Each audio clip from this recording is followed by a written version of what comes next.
ام ہشام رضی اللہ تعالی عنہا جو حارث بن نعمان کی بیٹی ہیں، فرماتی ہیں لقد كان تنورنا وتنور رسول اللہ صلی اللہ علیہ وسلم واحدا سنتين او سنة وبعض سنة، 2 سال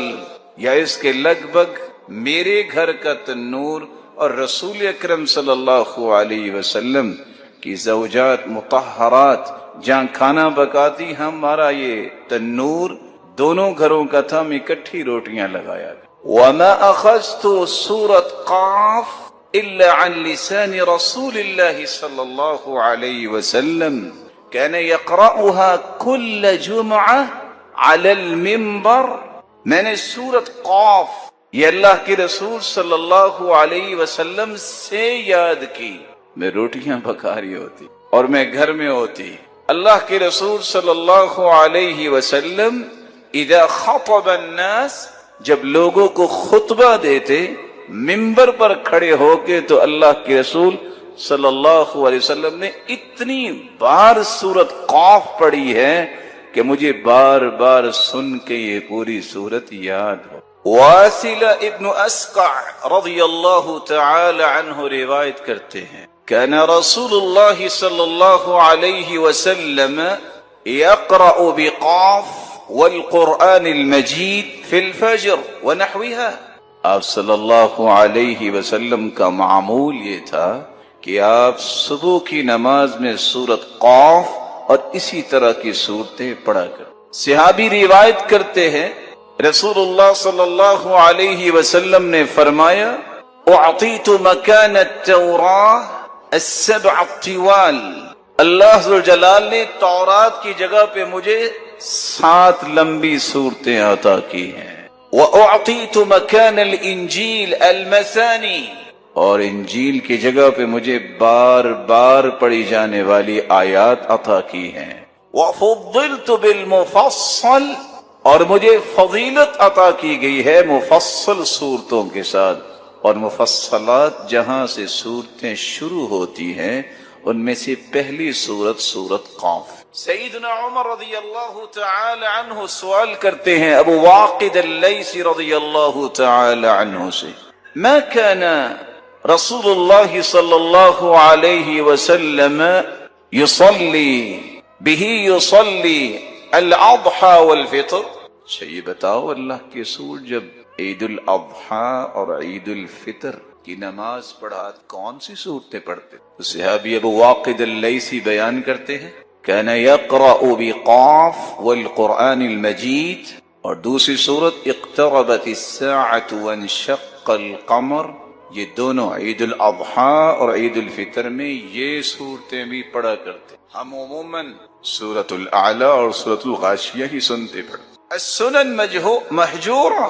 کتنی سنتیں ایسی جو چھوٹ گئی سستی کی وجہ سے، کاہلی کی وجہ سے، بے توجہی کی وجہ سے۔ آج وقت ہے کہ اس ہستی کی ایک ایک سنت کو زندہ کیا جائے، اور جو اللہ کے رسول کی سنت سے جتنا پیار کرتا ہے وہ اللہ کے ہاں اتنا ہی مقام رکھتا۔ احادیث کی روشنی میں یہ بات سمجھ میں آتی ہے کہ رسول اللہ صلی اللہ علیہ وسلم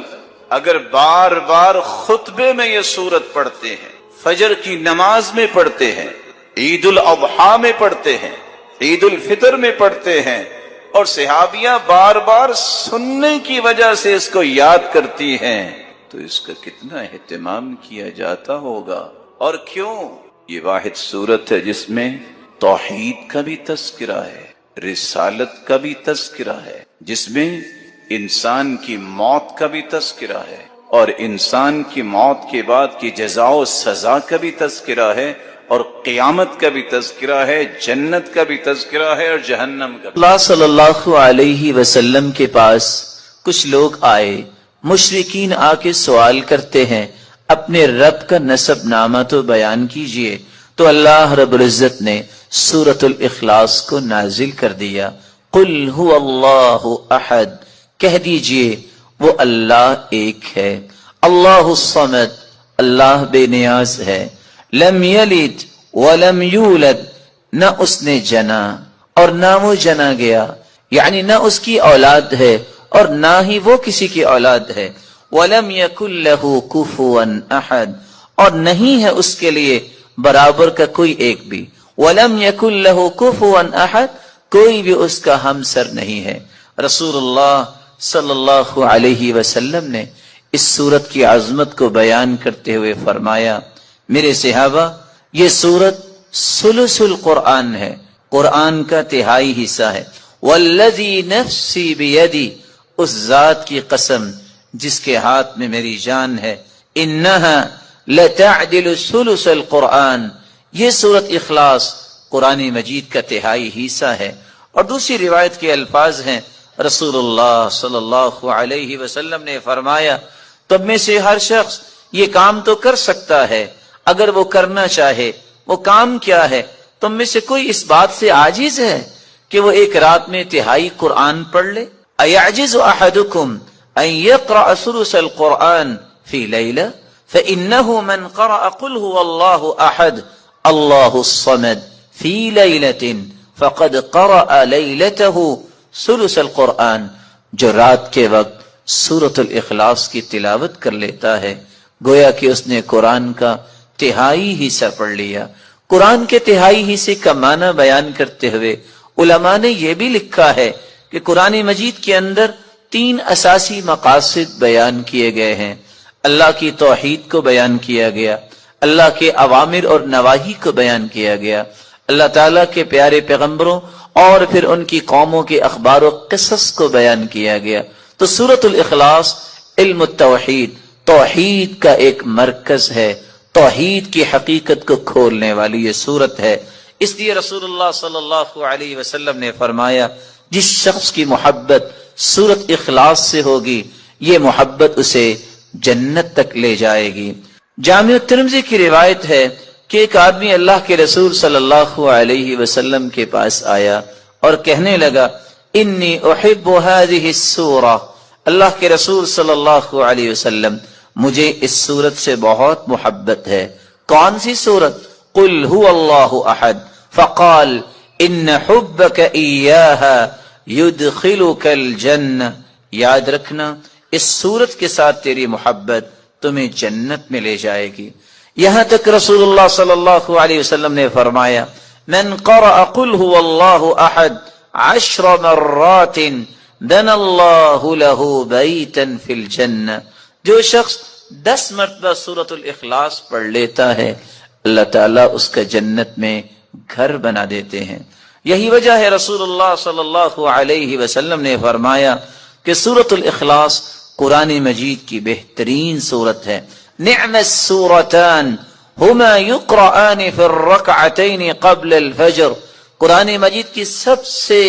خوبصورت صورتیں جو فجر کی نماز سے پہلے 2 رکعتوں کے اندر پڑھی جاتی ہیں، قل یا ایھا الکافرون اور قل هو اللہ احد۔ بلکہ اس سورت کے الفاظ اللہ کے ہاں اتنا مقام رکھتے ہیں،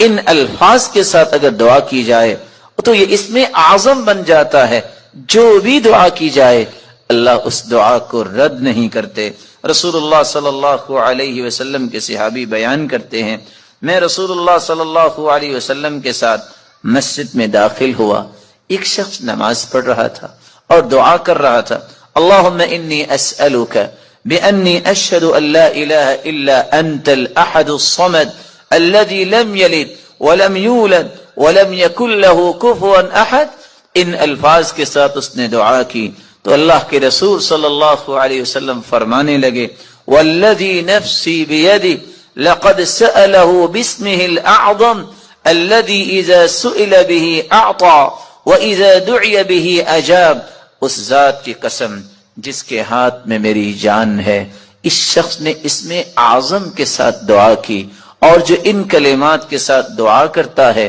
جو بھی سوال کرتا ہے اللہ رب العزت اسے عطا کر دیتے ہیں، جو بھی دعا کرتا ہے اللہ رب العزت اس کی دعا کو قبول فرماتے ہیں۔ بلکہ رسول اللہ صلی اللہ علیہ وسلم نے فرمایا،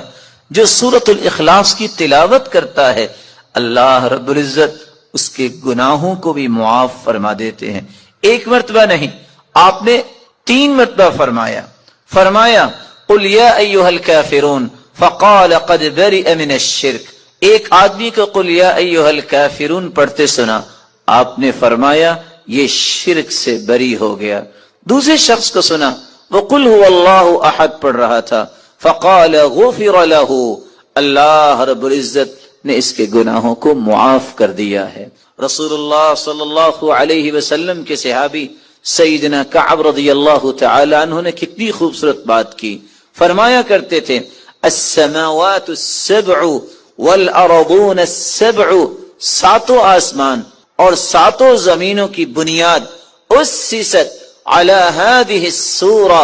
اس کی بنیاد اس سورت اخلاص پر رکھی گئی ہے۔ رسول اللہ صلی اللہ علیہ وسلم نے اسی لیے صحابہ کرام کو اس بات کی نوید سنائی کہ جب ایک شخص سفر میں نکلا، جب بھی وہ نماز پڑھاتا تو سورۃ الاخلاص کی تلاوت بھی کیا کرتا۔ صحابہ کرام نے یہ بات رسول اللہ صلی اللہ علیہ وسلم تک پہنچائی۔ آپ نے سوال کیا میرے صحابی آپ یہ کیوں کرتے ہیں؟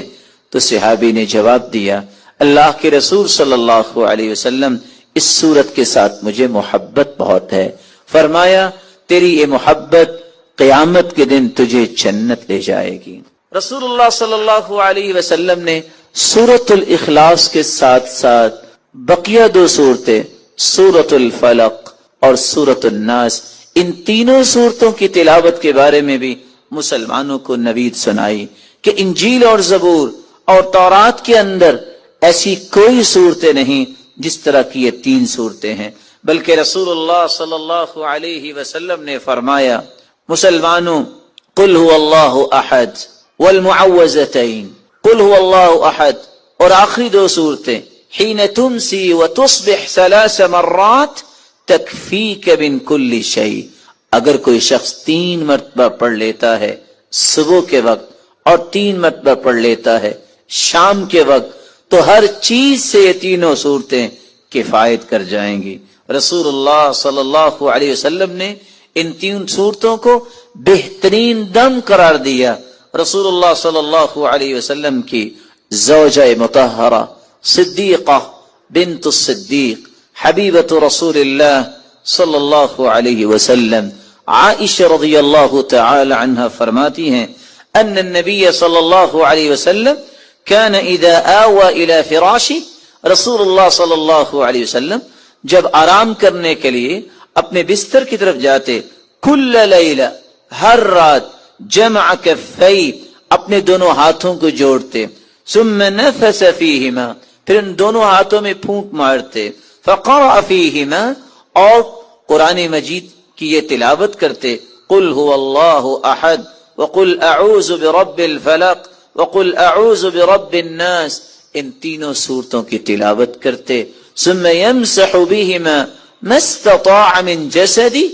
يبدأ بهما على رأسه ووجهه وما اقبل من جسدی، يفعل ذلك 3 مرات، ان تینوں صورتوں کو پڑھنے کے بعد اپنے ہاتھ میں پھونک کے اپنے سر پہ اور رسول اللہ صلی اللہ علیہ وسلم اپنے چہرہ انور پہ اور اپنے جسم کے سامنے ہی حصے سے اور جہاں تک آپ کا ہاتھ جاتا اپنے آپ کو دم کیا کرتے۔ اس صورت نے ہمیں بہت سارے پیغامات دیے ہیں۔ سب سے پہلا پیغام یہ ہے بندہ مومن وہی اللہ کے ہاں مقرب ہو سکتا ہے، وہی اللہ کا محبوب بن سکتا ہے جو توحید کو خالص کرتا ہے۔ اور سب سے بڑا پیغام اس صورت کا یہ ہے کہ اللہ کی وحدانیت کو قبول کیا جائے، کسی کو اس کے ساتھ شریک نہ کیا جائے، کسی کو ساجی نہ سمجھا جائے۔ دوسرا اس صورت کا پیغام یہ ہے کہ اگر اللہ کے رسول صلی اللہ علیہ وسلم نے فرما دیا تو میری اور آپ کی زندگی کے معمولات میں یہ آ جانا چاہیے کہ میں صبح اور شام اس صورت کی تلاوت کیا کروں۔ اور کبھی مجھے تیسرے پیغام کی طرف بھی ہر وقت توجہ دینی چاہیے کہ اللہ کے رسول کا فرمان جب آ گیا کہ 10 مرتبہ پڑھنے سے جنت میں گھر بن جاتا ہے۔ آج ساری زندگی نوکری کرنے والا گھر کی خواہش لے کے بیٹھا ہوتا ہے، بسا اوقات گھر نہیں بنتا، اس کی قبر بن جاتی ہے۔ لیکن یہ کتنا آسان نسخہ ہے کہ انسان 10 مرتبہ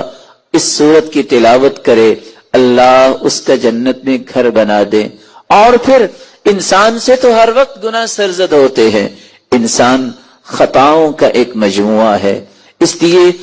گناہوں کو معاف کروانا یہ بھی ایک مومن کا مطلب اور مقصد ہے۔ اس مقصد کو حاصل کرنے کے لیے سورۃ الاخلاص کی تلاوت کرے اور جنت کے واجب ہونے کی نوید سننا چاہتا ہے تو اس سورت کی تلاوت اور اس سورت کی فہم اور اس سورت سے محبت کرنا ضروری ہے۔ سورۃ الفاتحہ کے بارے میں کتنی خوبصورت باتیں بیان کی۔ میں چاہوں گا کہ جب تک آپ کے سامنے پیپر نہیں آ جاتے میں سورۃ الفاتحہ کے بارے میں آپ صلی اللہ علیہ وسلم کی وہ خوبصورت باتیں رکھوں۔ سب سے پہلی بات،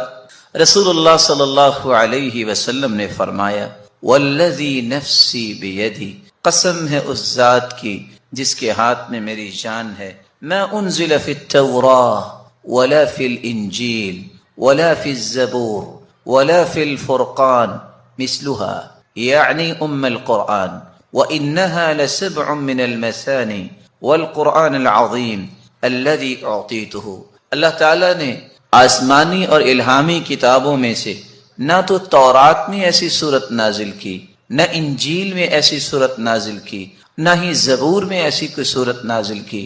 اور نہ ہی قرآن مجید میں ایسی صورت ہے جیسی اللہ تعالیٰ نے سورۃ الفاتحہ کو نازل کر کے اپنی مخلوق پر انعام کیا ہے۔ یہ 7 آیتیں بار بار پڑھی جانے والی ہیں، یہ ام القرآن بھی ہے، قرآن مجید کی ماں کا درجہ اس کو دیا گیا، ام الکتاب بھی ہے، یہ کتاب کی کتاب اللہ کی ماں کا درجہ دیا گیا اس کو۔ رسول اللہ صلی اللہ علیہ وسلم نے ایک دوسری روایت میں فرمایا کہ سورۃ الفاتحہ یہ ایک بے مثال نور ہے، ایک ایسی روشنی ہے۔ سیدنا عبداللہ ابن عباس رضی اللہ تعالی عنہ بیان کرتے ہیں بینما جبریل قاعد عند النبی صلی اللہ علیہ وسلم سمع نقیضا من فوقه فرفع رأسه فقال، رسول اللہ صلی اللہ علیہ وسلم کے پاس جبریل امین تشریف فرما تھے، اچانک سے ایک آواز آئی، رسول اللہ صلی اللہ علیہ وسلم نے اپنا سر مبارک اٹھایا اور پوچھا یہ آواز کیسی ہے؟ تو جبریل امین نے جواب دیا هذا باب من السماء فتح اليوم لم يفتح قط الا اليوم، آسمان کا یہ وہ دروازہ کھلا ہے جو آج تک نہیں کھلا تھا۔ فنزل منه ملک، اور اس دروازے سے ایک فرشتہ زمین کی طرف اترا ہے، فقال هذا ملک نزل الى الارض لم ينزل قط، پہلے نہیں اتارا گیا یہ فرشتہ الا اليوم، آج ہی اس کو اترنے کا حکم دیا گیا۔ فسلم، اور اس فرشتے نے اتر کر سلام کہا، وقال ابشر بنورین، اے اللہ کے محبوب 2 روشنیوں کے لیے، 2 روشنیاں اور 2 نوروں کے ساتھ آپ کو خوشخبری دینے آیا ہوں۔ اوتیتہما لم یؤتہما نبی قط قبلک، ایسے نور جو آپ سے پہلے کسی نبی کو عطا نہیں کیے گئے۔ فاتحۃ الکتاب ایک سورۃ الفاتحہ ہے، وخواتیم سورۃ البقرہ، اور سورۃ البقرہ کی آخری آیات ہیں۔ لن تقرأ بحرف منہما الا اعطیت، سورۃ البقرہ کی آخری آیتیں اور سورۃ الفاتحہ کا کوئی بھی حرف آپ پڑھیں تو اللہ رب العزت اس ایک ایک حرف کے بدلے عطائیں کرتے ہیں، اور یہ روایت صحیح ترغیب میں موجود ہے۔ بلکہ رسول اللہ صلی اللہ علیہ وسلم نے اس سورت کی عظمت کو بیان کرتے ہوئے صحابہ کرام کو کتنی خوبصورت بات سمجھائی۔ صحیح بخاری کا وہ واقعہ کتنا مشہور ہے کہ جب صحابہ کرام بنی سلیم کے قبیلے میں پہنچے، جب پتہ چلا، ایک آنے والی عورت نے بتایا کہ ہمارے قبیلے کے سردار کو بچھو نے کاٹ لیا ہے، کیا آپ کے پاس کوئی ایسا شخص ہے جو شخص دم کر سکتا ہو؟ تو رسول اللہ صلی اللہ علیہ وسلم کے ایک صحابی جنہوں نے صرف سورۃ الفاتحہ تلاوت کی اور اس کو دم کر دیا، رسول اللہ صلی اللہ علیہ وسلم کے اس صحابی نے اس سورۃ الفاتحہ کو پڑھنے کے بعد جب دم کیا تو وہ شخص ایسی شفا کی طرف چلا گیا، وَكَأَنَّمَا نُشِطَ مِنْ عِقَالٍ، جیسے کوئی گرہ باندھی ہو کھول دی جائے۔ رسول اللہ صلی اللہ علیہ وسلم کے صحابہ نے کہا جب تک اللہ کے رسول سے بات نہ ہو جائے تو یہ انہوں نے جو 30 بکریاں بطور عوض اس کے دیا ہے، ہم اس وقت تک کوئی بات نہیں کریں گے۔ جب رسول اللہ صلی اللہ علیہ وسلم کو یہ بات پہنچی، آپ نے فرمایا وَمَا كَانَ يُدْرِي أَنَّهَا رُقْيَ اقْسِمُوا وَاضْرِبُوا لِي بِسَهْمٍ، آپ کو پتہ نہیں اللہ تعالیٰ نے اس سورت کو شفا بنا کے، اس سورت کو دم بنا کے نازل کیا ہے۔ اور یہی بات ابن القیم رحمۃ اللہ علیہ نقل کرتے ہیں کہ میں نے کتنے سفر کیے اور جب بھی میں بیمار ہوا تو میں نے اللہ کے پیارے پیغمبر کی اس بات پہ یقین کر کے دوائی نہیں لی، بلکہ سورۃ الفاتحہ پڑھتا اور میں دم کر لیتا اپنے آپ کو، اللہ رب العزت مجھے شفا یاب کر دیتے۔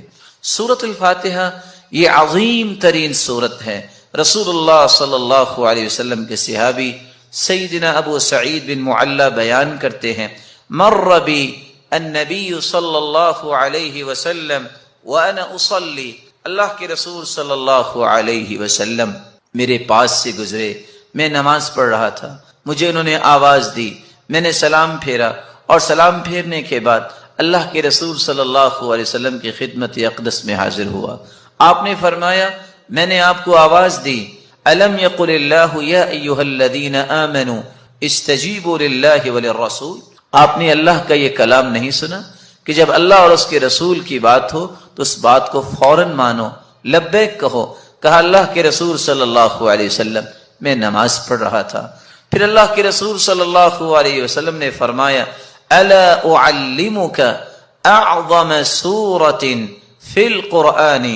قبل ان اخرج، کیا میں تمہیں قرآن مجید کی سب سے عظیم سورت نہ سکھا دوں اس سے پہلے کہ تم مسجد سے نکل جاؤ، اپنے گھر کو لوٹ جاؤ؟ میں نے کہا کیوں نہیں؟ تو رسول اللہ صلی اللہ علیہ وسلم نے جو سورت سکھائی، جو قرآن مجید کی عظیم ترین سورت ہے، وہ سورۃ الفاتحہ کی تعلیم دی۔ یہی وجہ ہے